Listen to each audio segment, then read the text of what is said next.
जय गणेशाय नमः। जय माँ सरस्वती, जय माँ दुर्गे, जय माँ Baglamukhi. Sequence and series part 7 AP में ही है। आज थोड़ा हम एक दो अलग टाइप का क्वेश्चन आपको बता रहे हैं और उसी पर क्वेश्चन दे देंगे बनाने के लिए। आज मेरा टॉपिक है कि मान लो कि एपी का मेन प्रॉपर्टी क्या है। मेन प्रॉपर्टी यही ना है कि कॉमन डिफरेंस हमेशा सेम होगा। कॉमन डिफरेंस हमेशा सेम होगा, ये आपको पता है, एक प्रॉपर्टी है। इसी पर हम आपको क्वेश्चन देंगे। और एक दूसरा है, एपी में अक्सर हाँ क्वेश्चन रहता है 3 numbers of AP, 4 numbers of AP, 5 numbers of AP, इस टाइप का क्वेश्चन रहेगा। है sum of 3 numbers of AP, product of 4 numbers of AP. इसीलिए आज हम इस टॉपिक को क्लियर करेंगे। ठीक है, चलिए।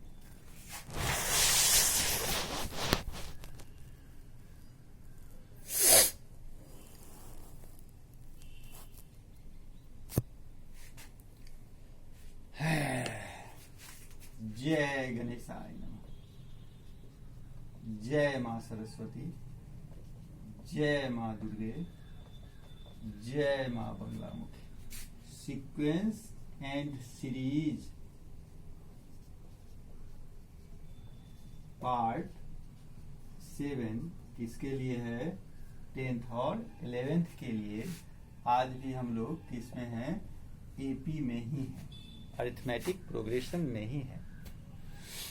तो जैसे एक क्वेश्चन लो, हम जो कहना चाह रहे हैं, एक क्वेश्चन है कि इफ k -3 2k + 1, ठीक है, and 4k + 3 and 4k + 3 are 3 consecutive terms, are 3 consecutive terms of an AP। ठीक है, हो गया, of an AP। find the value of k, find the value of k। ठीक है, and also find its 10th term। ठीक है, तो वही जो लाइन बोले हम अभी आपको कि एपी का मेन प्रॉपर्टी क्या है? एपी का मेन प्रॉपर्टी है कि कॉमन डिफरेंस सेम है। यदि यह एपी में है, यदि यह एपी में है, मान लो कि मुस्कान है, सत्यम है, छवि है, ठीक, तीनों बच्चा का एज एपी में है। हम सीधा बोल दिए कि तीनों बच्चा का एज किस में है? एपी में है। अब क्या है नहीं है वो अलग बात है, लेकिन एपी में है, इसका मतलब मुस्कान का एज माइनस छवि का एज इज इक्वल टू छवि का एज माइनस सत्यम का एज। यही ना होगा? तीनों का एज एपी में है, यानी उसका जो डिफरेंस होगा, एज का जो डिफरेंस होगा, वह सेम होगा। सीधा बात, वही सेम चीज है। यहां हमको कह रहा है कि k - 3 2k + 1 4k + 3 एपी में है। एपी में है, इसका मतलब कॉमन डिफरेंस क्या होना चाहिए? सेम होना चाहिए। तो कॉमन डिफरेंस सेम मतलब क्या? T2 - T1 is equal to T3 - T2।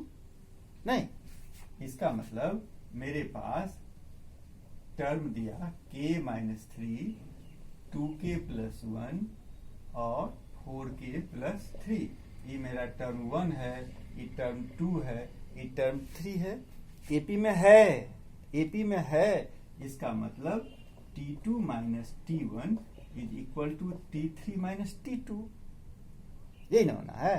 चलो, तो T2 - T1 इसका मतलब 2k + 1 minus k - 3। Is equal to T3 यानी 4k प्लस 3 और माइनस कितना 2k प्लस 1। बात खत्म। अब इसको सॉल्व कर लो। यानी मेन चीज हमको यही बताना था कि एपी में है मीन्स कॉमन डिफरेंस सेम होगा ही। कॉमन डिफरेंस सेम नहीं होना इसका मतलब एपी में नहीं होना। 2k plus 1 minus k plus 3 is equal to 4k plus 3 minus 2k minus 1। नहीं हो गया। अब सॉल्व कर लो। 2k माइनस k कितना k और 3 प्लस 1 कितना 4। 4k माइनस 2k कितना 2k और 3 माइनस 1 कितना 2 यानी k minus 2k is equal to 2 minus 4 यानी minus k is equal to minus 2 यानी k इज इक्वल टू 2। ठीक है। अब एक चीज देखो k इज इक्वल टू 2। ये मेरा पहला टर्म है, ये दूसरा टर्म है, तीसरा टर्म है। मान लिए पहला टर्म, दूसरा टर्म, तीसरा टर्म है। ठीक। तो इसका 10वां टर्म क्या होगा? तो k का वैल्यू डालो। k का वैल्यू हम 2 डाले तो 2 माइनस 3 क्या हो गया माइनस 1। नहीं हो गया। और 2k प्लस 1 यानी क्या 5। ठीक है। और फिर इसमें डाले तो कितना होगा 11। इससे तो हमको d निकल जाएगा। d कितना हो रहा है 6 हो रहा है ना। यानी d निकल रहा है। d बराबर क्या 5 माइनस माइनस 1 यानी second term minus first term. यही ना कॉमन डिफरेंस। यानी 5 प्लस 1 यानी 6 निकल गया। हाँ a मेरे पास कितना है माइनस 1। d कितना आ गया 6। हम आराम से T10 नहीं निकाल लेंगे। अब समझ गए बात। हो गया एक क्वेश्चन। ठीक। इस पर हम आपको एक क्वेश्चन दे देते हैं बनाने के लिए। ठीक है। चलिए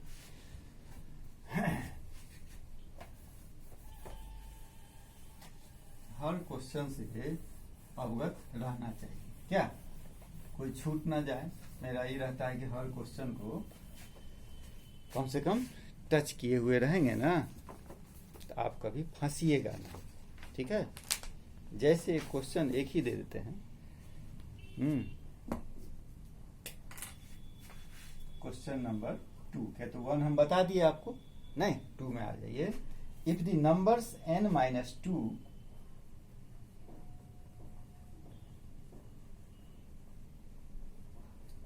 n माइनस 2 4n माइनस 1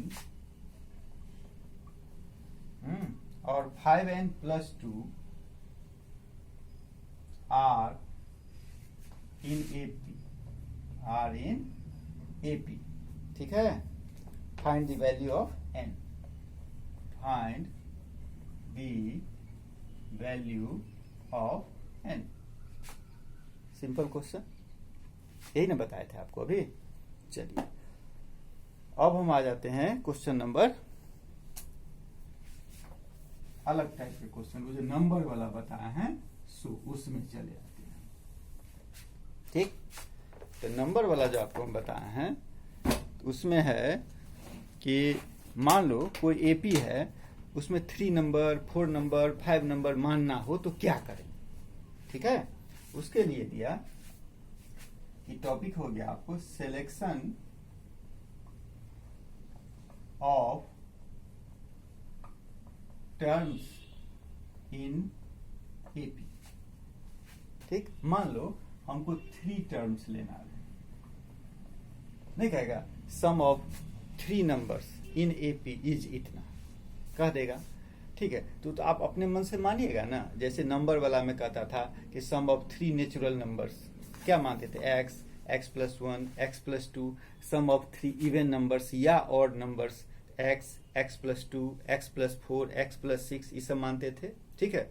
और उसके बाद यदि आपको कहता था कि sum of 5 multiples of 4 5 multiples of 4 यानी x plus 4 x plus 8 x plus 12। ठीक है। उसी प्रकार से अब आपको एपी में कहेगा कि sum of 3 numbers in AP, sum of 4 numbers in AP, sum of 5 numbers in AP, sum of 7 numbers in AP, sum of 6 numbers in AP. कुछ भी कह सकता है। नहीं तो हम क्या करेंगे। तो एक चीज देखो, मान लीजिए हमको 3 टर्म्स मानना है या 3 नंबर्स मानना है एपी का, तो हम क्या करेंगे? तो मान लो कि पहला टर्म हम मान लेते हैं ए, पहला टर्म ए, कॉमन डिफरेंस हम ले लेते हैं डी। कॉमन डिफरेंस क्या ले लेते हैं? डी। ठीक, तो इससे पहले वाला जो टर्म होगा वो क्या हो जाएगा? ए माइनस डी, और इसके बाद वाला जो टर्म हो जाएगा वो क्या हो गया? ए प्लस डी। नहीं हो गया? मेरा काम खत्म। हमको 3 नंबर मानना है, तो क्या हो गया? ए माइनस डी, ए प्लस डी। गलती माने हैं? देखो तो कॉमन डिफरेंस सेम है, सब में डी का डिफरेंस है। ए माइनस डी में डी प्लस किए तो सेकेंड टर्म आ गया ए में फिर डी प्लस किए तो थर्ड टर्म आ गया ए प्लस डी। नहीं तो 3 नंबर्स ए माइनस डी, ए और ए प्लस डी। ठीक है, चलिए 3 नंबर्स। अब आ जाइए कि 4 टर्म्स यदि लेना होगा तब क्या करना है?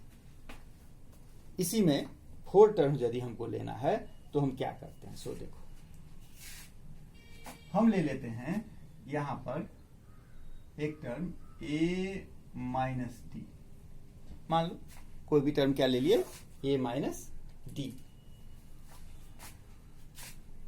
इससे पहला टर्म ले लेते हैं हम लोग ए माइनस 3डी।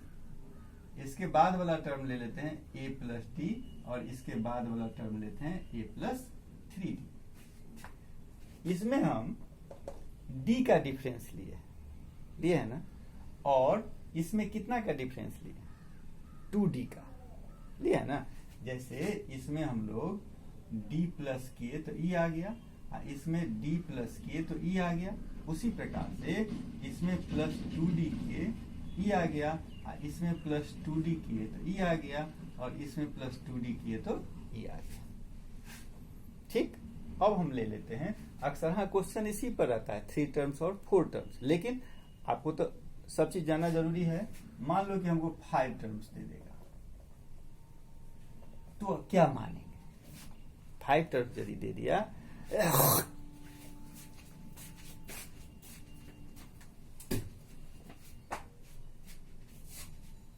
तो क्या मानेंगे? ठीक, इसी को बढ़ा दो। ठीक है, यहां है ना मेरे पास ए माइनस डी, ए प्लस डी, ए माइनस 3d है। इसी को यदि हम बढ़ा देते हैं तो क्या हो जाएगा? जो पहला, एक चीज देखो, पहला वाला रूल था, इसमें कितना का डिफरेंस लिए थे? डी का। वही रूल हम लेते हैं यहाँ, ए, इससे पहले वाला टर्म ए माइनस डी, इसके बाद वाला टर्म ए प्लस डी, तो इसके पहले वाला टर्म ए माइनस 2d, इसके बाद वाला टर्म ए प्लस 2d। अब देखो ए माइनस 2d है, कितना का डिफरेंस है? सीधा प्लस डी किए तो ए माइनस डी आ गया, फिर इसमें प्लस डी किए तो ए आ गया, फिर इसमें प्लस डी किए ए प्लस डी आ गया, इसमें फिर डी प्लस किए क्या आ गया? ए प्लस 2d आ गया। यानी सब में सिर्फ हम कितना प्लस करते जा रहे हैं? Plus D. ठीक, अच्छा, अब हम क्या करते हैं? एक और लेते हैं, तब तुमको बताएंगे ऐसा क्यों कर रहे हैं। ठीक है, तब बता देते हैं हम आपको ऐसा हम कर क्यों रहे हैं। अब हम लेते हैं 6 टर्म्स। ठीक है, तो 6 टर्म्स जो हम लिए हैं, अच्छा इतना से भी तुम दिमाग लगा सकता है। ठीक है, क्या दिमाग लगाएगा कि जब हमको 3 टर्म्स लेना था तो हम ए माइनस डी, ए प्लस डी लिए हैं। ठीक, और जब 5 टर्म लेना हुआ तो ए माइनस डी, ए प्लस डी, ए माइनस 3d, ए माइनस ए प्लस क्या लिए? 2d ले लिए। अच्छा, 3 में वो लिए और 5 में ई लिए। 4 में हम लिए हैं ए माइनस 3d, ए माइनस डी, ए प्लस डी, ए प्लस 3d। यानी तीसरा और पांचवा में हम d का डिफरेंस लिए हैं। तीसरा और पांचवा में हम d का डिफरेंस लिए हैं, तो चौथा में 2d का डिफरेंस लिए हैं, तो छठा में कितना का डिफरेंस लेंगे? 2d का। काम खत्म। 2d का यदि डिफरेंस लेते हैं वो, तो ये क्या हो जाएगा? a minus 5d a minus 3d a minus d a plus d a plus 3d नहीं हो गया? 1 2 3 नहीं, 4 गो हुआ, एगो कौन छूट गया हो? हाँ, a प्लस 5d लिख रहे हैं, a प्लस 5d छूट गया ना। इससे आप पकड़ लिए होइएगा रूल। अब यदि आपको हम कहें कि 7 टर्म्स दिया रहेगा तब क्या कीजिएगा, आराम से आप निकाल सकते हैं क्या कि 3 में, 5 में, 7 में, ऑड नंबर वाला में कितना का डिफरेंस लेने से मेरा काम हो जाएगा? डी लेने से। तो 5 में हम क्या लिए हैं? a minus 2d, a minus d, a plus d, a plus 2d, d का डिफरेंस लिए। एक और आगे पीछे बढ़ा देंगे तो मेरा काम नहीं हो जाएगा? a minus 3d a plus 3d। आप समझ गया बात? यही है हमको सिलेक्शन ऑफ टर्म्स इन क्या?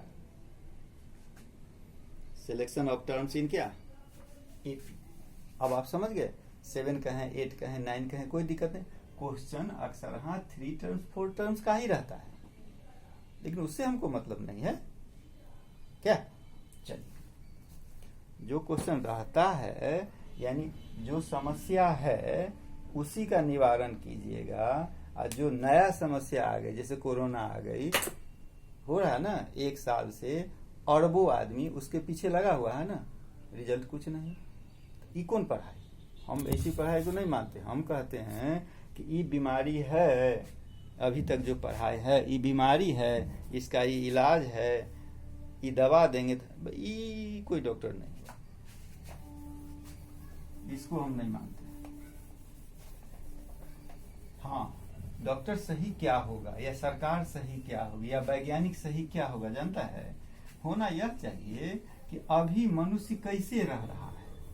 ठीक है, अभी मनुष्य का लिविंग जो है वह कैसा है, इस प्रकार का जो लिविंग उसका है, रहने का जो तरीका है, इस तरीका से कौन कौन बीमारी 10 साल के बाद, 15 साल के बाद, 20 साल के बाद, 25 साल के बाद कौन कौन समस्या आ सकती है, उसके बारे में सोचो ना। नहीं जैसे टीवी आ गई, सबके घर में खुश है, टीवी आ गई, सीरियल देखो, सिनेमा देखो, मूवी, घर बैठे देखते हैं, अब तो जाने की जरूरत ही नहीं है सिनेमा हॉल में। ठीक है, टीवी 1 घंटा 45 मिनट देखने के लिए था ना, आखिर 6 घंटा, 4 घंटा, 3 घंटा देखने के लिए था? नहीं था। लग गया आंख में, देखिए भगवान तो कितना सुंदर आंख दिए थे, लग गया आंख में चश्मा। उसी प्रकार से अभी मोबाइल आ गया। ठीक है, मोबाइल आ गया भाई, हर समय कान में लगाए हुए हैं। अब बताओ कि दीवाल उबाल चीर करके पूरा हर कुछ एनवायरनमेंट को चीर के वो रे आपके पास आ जाता है मोबाइल में, तो आपका ये जो कोमल शरीर है उसको चीरने में उसको कितना समय लगता होगा? हर समय उस सेल को मारता है, तो थोड़ा दिन के बाद कान से बहरा हो जाएगा सब, सीधा बात। जैसे अभी चश्मा लगाए हुए हैं तो कान में लगाना पड़ेगा सबको, तो उसके लिए सोचो, उसको हम कहते हैं डॉक्टर। ठीक है, चलो ये सब बात जो डॉक्टर सब होगा वो बेचारा तो गुस्सा ही जाएगा, लेकिन असलियत यदि समझता वो भी है। चलो, ये मेरा नंबर था। अब इस पर क्वेश्चन हम क्या लें? ठीक है, इस पर हम क्वेश्चन एक ले लेते हैं। जैसे एक क्वेश्चन ले ले बच्चा सब, sum of 3 numbers in AP is -3। जैसे क्वेश्चन लिया, the sum of 3 numbers in AP is -3, ठीक है, and their product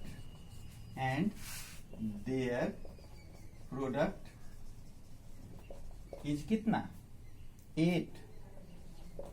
find the numbers, बस find the numbers। ठीक है, तो आपको हम बता दिए पहले 3 नंबर यदि हमको लेना है तो हम क्या लेंगे? a minus D, a plus D, इसका सम कितना है? -3, यानी a minus D plus a plus D is equal to -3। देखो अब कितना सुविधा है कि -d और +d चला गया, इसीलिए ऐसा माना जाता है। तो 3a is equal to -3, a is equal to कितना -1। ठीक है, अब इस -1 को इसमें बैठा दीजिए, क्या होगा -1 -d -1 और -1 + d, ये 3 नंबर हुआ। नहीं, अब कह रहा है कि इसका प्रोडक्ट 8 है, यानी इस तीनों को यदि आप मल्टीप्लाई कर देते हो तो आपको कितना आ रहा है 8। कितना आ रहा है 8 आ रहा है। हो गया, 8 आ रहा है। ये -1 से मान लीजिए कि हम इसको मल्टीप्लाई किए, ठीक है, इसको मल्टीप्लाई किए तो प्लस हो जाएगा, नहीं प्लस हो जाएगा, यानी ये हो गया 1 + d, ये हो जाएगा क्या d -1, यानी d + 1 × d -1, नहीं इज इक्वल टू 8, यानी d² -1 इज इक्वल टू 8, यानी d² इज इक्वल टू 9, यानी d इज इक्वल टू √9, यानी +-3 दोनों आएगा, +-3, यानी d का वैल्यू +3 भी और d का वैल्यू -3 भी। ठीक है, यानी 2 AP बन जाएगा। क्या बन जाएगा 2 AP बन जाएगा। a इज इक्वल टू -1 और d is equal to 3, a is equal to -1 और d इज इक्वल टू -3। अब तो आप बना सकते हैं AP, ये तो हमको नहीं बनाने की जरूरत पड़ेगी। चलिए अब हम आ जाते, टाइम को मैं इसीलिए थोड़ा सा हम दिमाग लगाएं। देखो दूसरा क्वेश्चन हम लिख दिए, यह 4 नंबर वाला है। डिवाइड 32 × 4 पार्ट्स, ठीक है, विच आर इन AP, जो कि AP में है। तो AP में जब है तो AP में 4 पार्ट क्या लेना है वो आपको पता है क्या, such that product of extreme is to the product of means is 7:5। ठीक है, तो 4 नंबर क्या क्या AP में है, बोलिए 4 नंबर क्या क्या है AP में, a - 3d, a - d, a + d, a + 3d, ये नहीं 4 नंबर है। इसमें आपको कह रहा है एक्सट्रीम, E और E एक्सट्रीम हो गया, E दोनों क्या हो गया मीन हो गया। पढ़े थे ना रेशियो प्रोपोर्शन में, एक्सट्रीम दोनों साइड वाला, मीन्स माने क्या बीच वाला। ठीक है, ये कह रहा है कि सच दैट प्रोडक्ट ऑफ एक्सट्रीम, यानी क्या इसका और इसका प्रोडक्ट, यानी a - 3d × a + 3d, अब बाय मीन्स माने क्या a - d × a + d is equal to 7/15। अब तो ये अलजेब्रा आपका आ गया। देखो टाइम खा रहा, यानी a² - 9d² bye a² - d² is equal to 7/15। ठीक, अब आप आराम से निकाल लीजिएगा, हैं निकल जाएगा रेशियो में। चलिए अब आप निकाल लीजिएगा आराम से। जय मां बंगला मुखी।